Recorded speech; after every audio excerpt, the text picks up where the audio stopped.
See ya. That's hello in Hungarian. And welcome back to Pushbox Banter. I'm Daniel. And I'm Craig, and we are here to talk about F1 and all that implies today. And we've got some cool stuff. Yeah, we do. Got a race that happened today in Hungary at the Hangaroring in Budapest. Budapest, yeah. I say Pesh. You know, I say pest. the Black Widow has the SH sound. There's a whole video on that's in the Black Widow movie. But so Hangaroring had some renovations this year, got a new grandstand, have a new pit that's going on. Looks really nice from above. So this track, it's a low downforce that's been going on here since 1986. And we've had some interesting stuff in the past few years, but we'll get into that a little bit later. Okay. So all sorts of questions, all sorts of things leading into this race this week. We've got Ferrari with Fred getting a new contract. He'll stick around for a little longer. Yes, hanging out a little bit longer. Yeah. So then we've got Max Verstappen actually coming back and saying, hey, I'm going to stay with Red Bull a little bit longer. So no commitment issues there. No He's commitment gonna issues. stay. Yeah, so he's Let's been there. squash these rumors. Yeah, he's been there for a decade now with Red Bull. His 200th race was today. That's crazy. The Hungaroring. Yes. Wow. So how is he going to do? Is he going to shine for his 200th or not? If you've looked at the race or watched the race, you know, but you'll find out soon if you keep listening. So we've got that. You know, questions about Sauber, how are they going to do this week? Questions about McLaren and their domination. That's Is it going right. to continue? Yeah. Is the world going to turn the papaya color? Questions about Mercedes. Oh, Are the yeah. drivers going to get a hold of that car, or at least one of them? Yeah, that's true. That's true. That's right. All sorts of stuff going on. Yuki talk. We've got some of that coming up. What's going on there? Ooh, Man, it's a good one today. coming in with some fastballs, man. It's going to be hot today. So, here we go. let's start with quali, I guess. Okay, let's do it. Yeah, right? It's a good place. Yeah. So I guess the standout for me from quali was Aston Martin. Oh, yeah. I don't know if you saw, but Fernando Alonso was looking hot. He was like hovering in like at one point, I think P3, and then ended up P5 with Stroll, P6. Yeah. Making it all the way to Q3, not setting any or shattering any records. I didn't know what to do. Lance Stroll made it out of Q1. He didn't set a record this weekend. So, yeah, it was kind of strange. They were actually talking about, the time that Lance Stroll almost set a pole in Turkey in like 2020. Yeah. They were talking about, okay, is he going to do it again? So, but no, he did not. He did not. No. No. But it was still a great run for both I was of them. I was excited looking at Fernando because they were saying like, oh, his first win was Right. at Budapest. So it's like, come on, dude. That would have been freaking awesome. All for the old school fans. But no, Yes. unfortunately not. But still a good result for them. Yeah. At least in qualifying. Yeah. Yeah, good result there. Then we had a quick exit for Yuki Tsunoda. Mm-hmm. Yuki. Yeah. So Yuki 16th. Mm-hmm. He got knocked out by his former teammates. Yep. I mean, I don't know what's to come for Yuki, but that was really disappointing. Also very disappointing for Max Verstappen. Yeah. Also getting out qualified by his counterparts at the Racing Bulls. Yeah, I mean Right? No, not eventually, but On eighth? but he was ninth. Yeah, he was Lawson like was ninth, practically yeah. right equal with them. Right, exactly. Like all of these times, like as this iteration has gone along, all of these cars, the times between the difference between first and 20th is very, very, very tiny. In fact, like in Q3, I think it was like a 10th, 15th of a second. Yeah. Away from each other, like 1 through 5, 1 through 6, something like that, is crazy. I actually found a little picture of, it has all the cars in a still shot and how close they actually were time wise. I mean, it's like a blink, it's fractional. Yeah. So close. Yeah. And it's kind of a shame. Like we talk about Yuki coming in at the very back. And we're like, he is coming in the back, which is horrible for him. But at the same time, like, he's really performance-wise, he's really pretty close, but just not close enough. Yeah, not close enough. No, everybody else is better. Yep. And he's got to do better. I just kind of feel for the guy. Like, when we talked about when he was with Racing Bulls, him going to Red Bull, is it going to kill his career? And you have to go and take the promotion, quote, promotion. But at the same time, like, I mean, it's probably a career killer for him. Yeah, definitely. Although I don't know if he would have gone much further staying where he was. Yeah, but it's definitely like, I don't know where he goes after this. Backup driver? Reserve driver? Reserve driver? I don't see how you could bring him back next year. No. I don't see. But I don't see it either. That's me. I'd agree with you. I don't get paid to make that decision. Let's see, the story of qualifying, though, for me was Lewis Hamilton.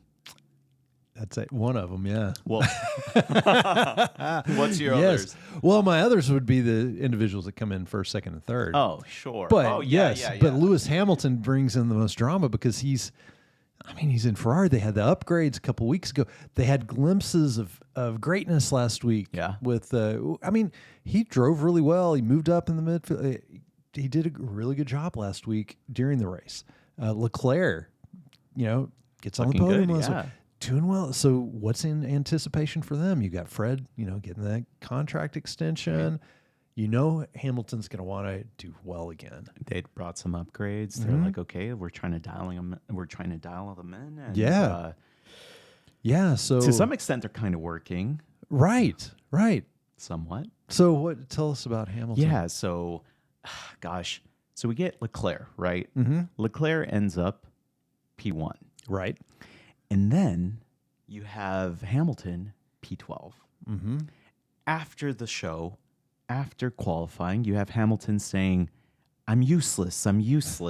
Right. It's the driver. Change the driver. Yeah. So I think you mentioned this earlier, that the spirit of Lando Norris yes. has entered Lewis Hamilton. His old complaining spirit. Yeah. And I get it. He's taking accountability. If the car is in P1 and he's in P12, then obviously it's the driver, and he'll acknowledge it. Right. But it's kind of sad to see that you have a champion, really one of the best ever, possibly the GOAT. Yeah.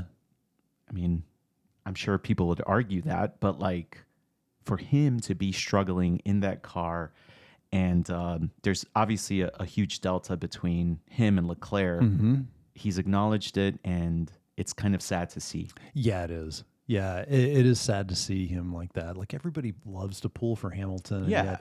Yet here we are, and he has a good race last week. This week, not so much in quali, and so. It's rough to see. I wonder if he's like distracted. Is it possible that after 40 years, like it's rumored that he's dating now? Yeah, so like, is dating it possible a celebrity singer from Korea? I think. Oh, okay. So you have maybe him being distracted with that and his production companies and movies and whatever else is coming his way. Mm-hmm. It could be that. And obviously, it's a new car, so like we have to give him some grace there, right? He gets a lot more leeway just because of his past performance, Totally. But also a lot of champions it's almost like they go to Ferrari to just go to pasture and end their careers. It is. It's like ask Vettel. Yeah, Sebastian Vettel. I was just going to say that. Like it's kind of a sad thing to see. I think that he's made some improvements with the car, that he's done some different things like to help the overall environment there at Ferrari. But he hasn't really had the results on the track other than that one sprint way back in China. It seems That's like right. It like almost forever ago. Yeah, I mean they mentioned it on the pre-race show today, and I was like, man, I'd almost forgotten about that. Like it seems so far ago. Yeah. Not that far, but seems like it. Not a lot going on with the McLarens in qualifying, so we can skip them for now and chat about them during the race. Mm-hmm. But let's get to the race for Leclerc. So in qualifying? What do you mean? Well, in qualifying, Leclerc comes out of nowhere. Sure. Leclerc comes out of nowhere, gets P1. I mean, it was Mamma Mia, like Leclerc, like he's like, all like super excited. He was. I think he actually said that. That's why I'm saying it. I'm not trying to be I'm No, trying to he be did. funny. He did. But He did I say think that. he did say that. Yeah. And so dude, he was pumped up because it was totally unexpected that they were going to come in first, that they would beat the McLarens. Well, yet he did. Well, at first, I want to say they probably didn't expect it in Q2, but going into Q3, it looks like everybody just fell. Right. So the track just devolved almost. Yeah, right? they had to. So all the times in Q2 were faster than Q3. Yeah. And they had clouds come in, a little bit of rain come in, I think in Q2. And then in Q3, the clouds stayed there and the temperature kind of came up and then it just started dropping. Yeah. And so a lot of these cars, they just couldn't do it. And the Ferrari performed better. Very interesting. So I was very pumped because, Daniel, what were my predictions for the race? Your predictions, Craig, was Piastri, Norris, Leclerc. Yes. Mine was Piastri, Norris, Verstappen, and obviously that didn't happen. So I got the top three in there, not necessarily in the right order, but so for qualifying, we've got Leclerc, and then Piastri, and then Norris. So at this point, I'm pretty excited about my predictions. Right. Yeah. So I'm normally not the best on the predictions, but hey, here we go. So we get into the race. Yeah. So we get into the race. He has a good launch. He takes off. Leclerc, that is. Leclerc takes off. Norris has a really good launch as well. Mm-hmm. It looks like he was going to pass a couple folks, but they all kind of just stay in line. And it becomes really a race of strategy. Like the Hangaroring, it's apparently very difficult to overtake there. Yes. And it almost seems like when you get that first DRS, that second DRS is right there as well. So you kind of get both. Mm-hmm. Even if you get past, it seems to be not a very easy place to pass overall. But so it becomes a race of strategy, and something major happened to Leclerc. Yeah, definitely. So he starts, he's doing a great job all throughout the race, and I'm looking over at you going, man, I think Leclerc's got this. Like, I really think he does. But he never took off, remember? Like, he never really took off from him, but he always stayed ahead of him. They're all managing their tires. They were all managing their tires, you're right. And like 10 laps in, he was like 2.5 seconds ahead of Piastri. I'm like, I don't know, man. If this was reversed, I think Piastri would have been like 8 seconds already. Yeah, he would have got him right. Yeah. Anyway. Yeah. So he stays ahead, right? And he has, and then on his second pit stop, he comes out, and I'm thinking, and it's like somewhere around lap 40, 44, somewhere around in there. And then all of a sudden, like, he starts losing it. He drops. Piastri passes him, and there's like no fight whatsoever. It's just over and done. So, and then he's on the radio just like complaining like crazy that, they changed something on the setup, that, it's now the car's undrivable. And it has like this huge paragraph that's like, from the top of the page all the way down to the bottom of him like complaining that's on the race radio. He was like, you got to trust me. I could have done something on my side. Yes. Like I could have adjusted something. Yeah. Instead, I think they adjusted his front wing or something like that. They had to have adjusted his front wing just a little bit, something to where he couldn't do that. And his car just kept dropping and dropping and dropping. He was like, now, he may not even be in running for the podium at all. And sure enough, like Russell comes up and passes him. And, they almost have, in fact, Russell later said that he thinks that he hit him.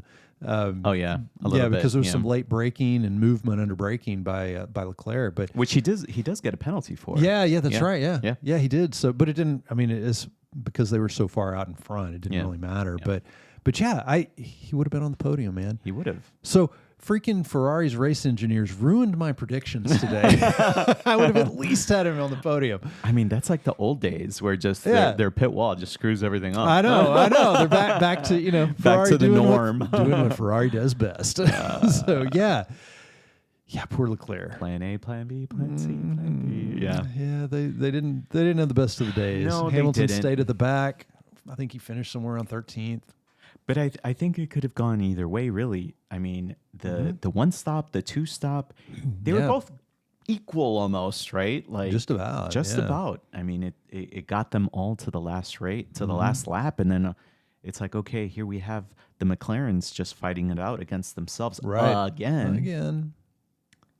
Nothing new there. Yeah. And this time, Norris came out on top and closed the gap a little bit. Yeah. What did you think about the fight between Norris and Piastri? So the fight between Norris and Piastri was cool. It was interesting because Piastri's on much fresher tires than Norris is. And so Norris has been kind of nursing him, but you knew that Piastri was going to have a chance to attack. And he does get in a range within a few laps left to try to make some passes. Piastri, he loses it a little bit on one of the turns, it's one of the last, I think turn 14, comes out of the turn, loses it a little bit. And so it inhibits him from catching up in one of the main areas where you need to, right, in order to pass on this track. So, so that kind of defeated it. So he did make one late lunge near the end, but it was more like a desperation late lunge. A little Hail Mary. Yeah. Smoked the tires a little bit. And then Norris waved at him, drove on. But so Norris has had some interesting karma at this track, I think. Yeah, So- there's some history there. Yeah. So 2023, he finishes on the podium, and on purpose, not on purpose, don't really know. Probably not on purpose, but in celebration, he used to always like grab the champagne bottle and slam it down, and then the champagne would spray out, and he thought that was all cool. Well, in doing this, like, I think he accidentally like hit Verstappen's trophy. Verstappen won in 2023, as we all know, and knocked over and broke the trophy. So ceramic trophy, by the way. Well, it's a porcelain, not ceramic. Okay. Yeah, it's a high-end porcelain. High-end trophy. porcelain. It's worth over 35,000 pounds. So That's a lot of money. $30,000+. Yeah. It takes 6 months to make this trophy, and over 30 people to make the trophy. And in an instant, I had no idea you knew so much about this trophy. yes, I'm quite the encyclopedia of trophy knowledge. It's done me well in life. So he in an instant, it's broken, right? And so they actually have to create another one for Max Verstappen and get it to him later in the year. So somewhere they did take that broken trophy, the original silicone trophy, it back together, and I think Max may have it. I don't know specifically. I'm pretty sure either he or Red Bull. It's in some place on display somewhere. I'm sure. Hopefully, in some good F1 historical vault that people can go and see. Yeah. So that happened in 2023. So I mean, you talk about karma. He took away from Max Verstappen there. Then in 2024, he's racing. And 24 is the race where he's out in front. He passes Piastri at some point. I think it was a little questionable, and the team decides, we want to give this back, and they give team orders for Piastri to pass Norris to let Piastri pass. And Norris just kind of ignores the orders. He just goes quiet on radio, and he doesn't say anything for like 10 or 15 laps. For a lot of laps. And then the very last lap, he lets Piastri pass. So it was kind of funny. Like I know like through that whole race, we're like, what's he gonna do? Why is he gonna bet? Yeah, he's like, I'm gonna do it next week. Yeah, right. So he lets him pass. So he gives to Piastri. So this year he receives. The universe gave it back to him. Gave it back to him. He did a one-stop strategy. His tires stayed good the whole race. He did all right. He wasn't rattled by Piastri. No. He didn't do any mistakes, which you kind of expect from him at this point. I know. And he was just like, all right, I'm just going to defend. I'm not going to defend too hard. Because I think keep my line. And I think if Ferrari hadn't have screwed things up, I think Leclerc, if they would have kept that setup the same, I think Leclerc would have been at least challenging to pass him. I think he would have. I think he would have had the time to pass him. I mean, who's possible at this point? Who knows? Because he dropped so quickly, so much. Yeah, I think within like a lap, or 2 laps, he was like 4 seconds, like close to Russell, and Russell like caught him in laps. Right. So I don't know. It would have been difficult. It would have been close. I think at minimum he would have been on the podium or second. But the McLarens just showed up at the end of the race, right? They just good karma for Norris this week. Yeah. You know, finally They came did, back to yeah. him. So, you know, and Piastri was driving hard and good for him. You know, he tried. I think Piastri with a little bit of patience would have won that race. possibly, yeah, possibly. But, you know, he does get the good participation trophy for, you know, coming in second. Speaking of drivers of the day for you, Yes. what are they or who is it? Man, for drivers of the day. You're thinking about it. Keep thinking. Yeah. Let me tell you mine. Tell me. Talk to me. Mine is Fastoletto. Or I'm sorry, Bartoletto. Yes. Yes. Yeah. I just love seeing a Kick Sauber up at the front of the field or That is like nice. best of the rest, you know? Yeah. It is so nice for them to do so well, having Hulkenberg a couple of races be on the podium. And then now Bortoletto really shining. And at first, you know, all the conversations we had was, oh, Antonelli this, Antonelli that. Right. Like, you know, you go back further and it was Behrman this, Behrman this. Then all of a sudden, oh, Antonelli's looking fantastic. Let's talk about him. He's the Hajar. rookie. Yeah. He's the rookie to look out for. Then, then Hajar. Oh my God, my goodness. Hajar might take that next seat, or, you know, is it Yuki or is it Hajar? Right. And now we're talking about Bartoletto. Yes. And that guy is awesome. He really is. He really is. Yeah. Yeah. And he got away with, or maybe they thought it was him, but maybe it was Hulkenberg on a little penalty that came for moving under the start. But so happy to see that for him and for the Kick Sauber team. No kidding. Yeah. So it was pretty cool. Like he's basically in sixth pretty much the whole race. It holds himself well. I know Holds off Verstappen. Holds off Verstappen. Yeah. And it's kind of funny though, because Alonso's in front of him for most of the race. And Alonso is, you know, as you guys know, is his manager or his managing company that manages him. So it's kind of funny, but he never could overtake him. Yeah. Yeah. Yeah. Good On stuff. purpose, Yeah, I know. I don't know. I mean, I thought he did a great job. I mean, I do have to give, you know, I talk crap about Lance Stroll a whole lot, but he he actually did well. Finished, got some points this week.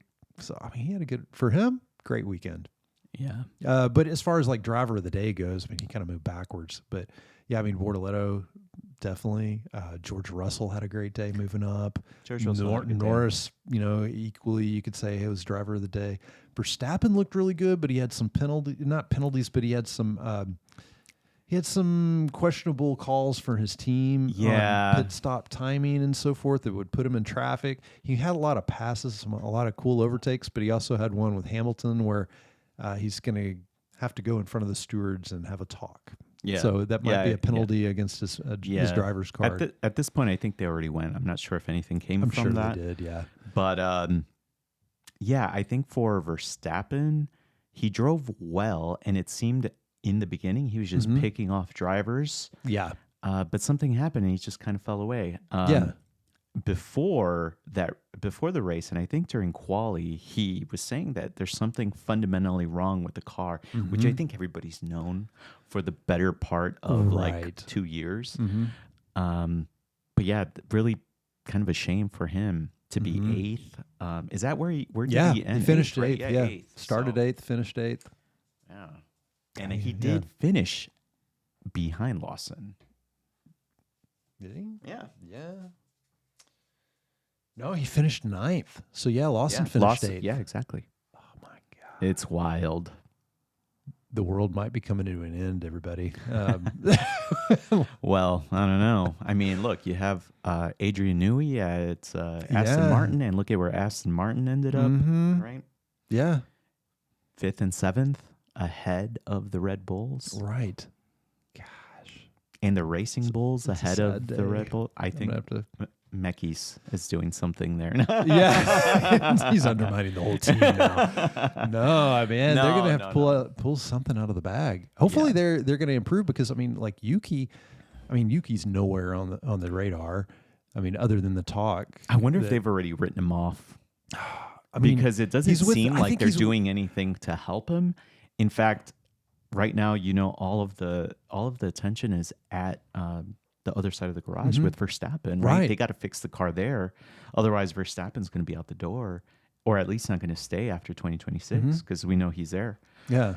I mean, they're kind of like when you talk about the drivers' championship points, they're somewhere around like 30 to 40 points behind Mercedes, but then they're like 130, 150 above like the next place team. I think Sauber and Williams are neck and neck.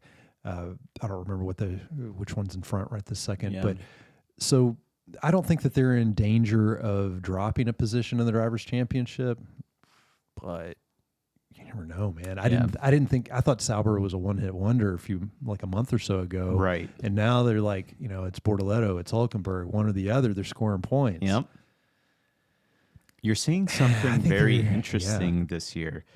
This year you're seeing teams come up out of nowhere in a span of 1 or 2 races, whereas before it used to take half the season for someone to show like, oh, look, our upgrades are finally working. Now you're talking about 1 or 2 races, and all of a sudden you're talking about a new team. In the beginning of the year, we were talking about Williams. Where's Williams now? Oh my gosh, I know. Awful. They've taken a dump.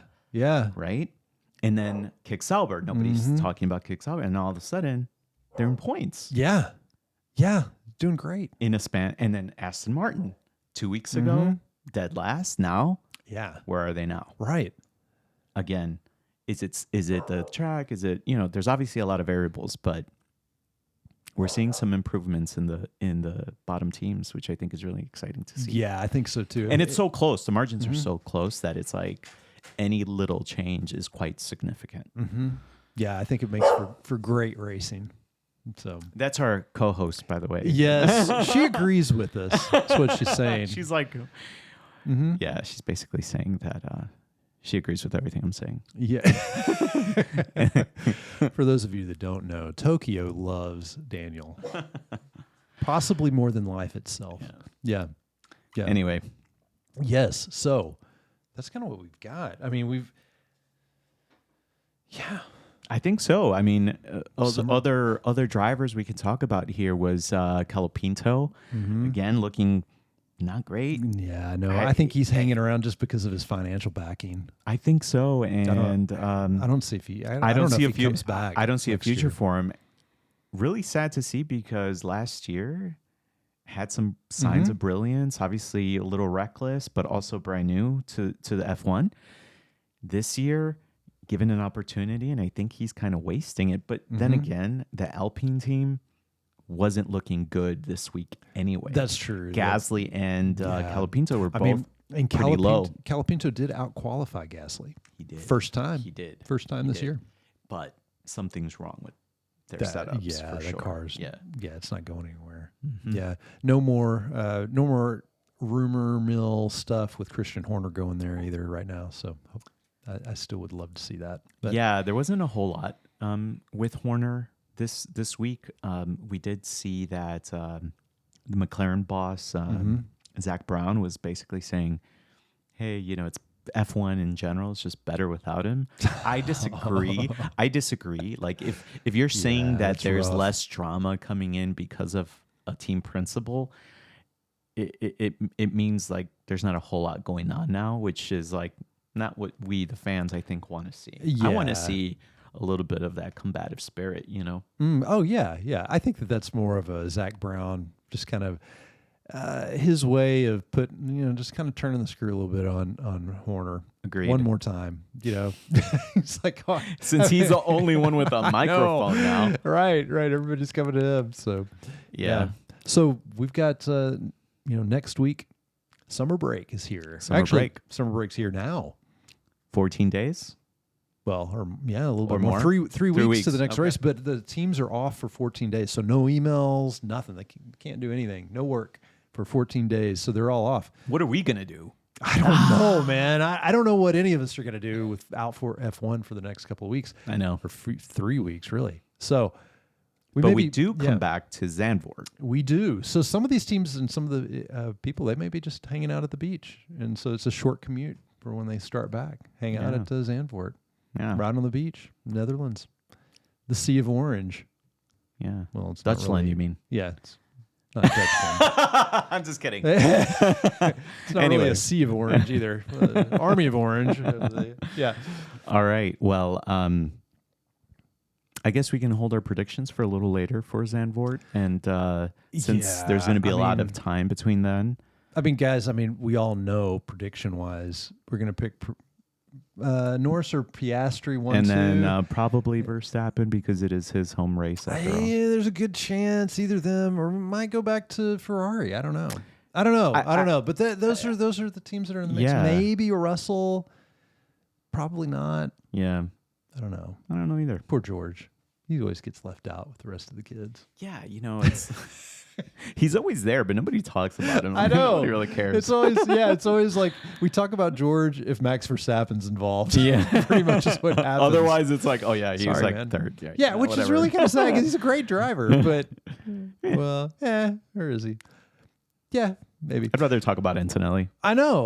We'd all, and he's obviously like he out qualifies Antonelli every week. Antonelli actually scored points this week, first time in like 4 or 5 races, something like that. Yeah. So, yeah. All Okay. right. Good times. Good times. So, guys, ladies, gentlemen, it's been fun. Yes, We'll like, be back. subscribe, comment, drop us a line if you have anything for Yeah. us. Share the videos. Yes, we do read everything We do. and sometimes comment back Yes. via Yes. Craig. Yes. All right, cool. This is the truth. So, guys, live passionately out there. Have a wonderful summer break. Bye.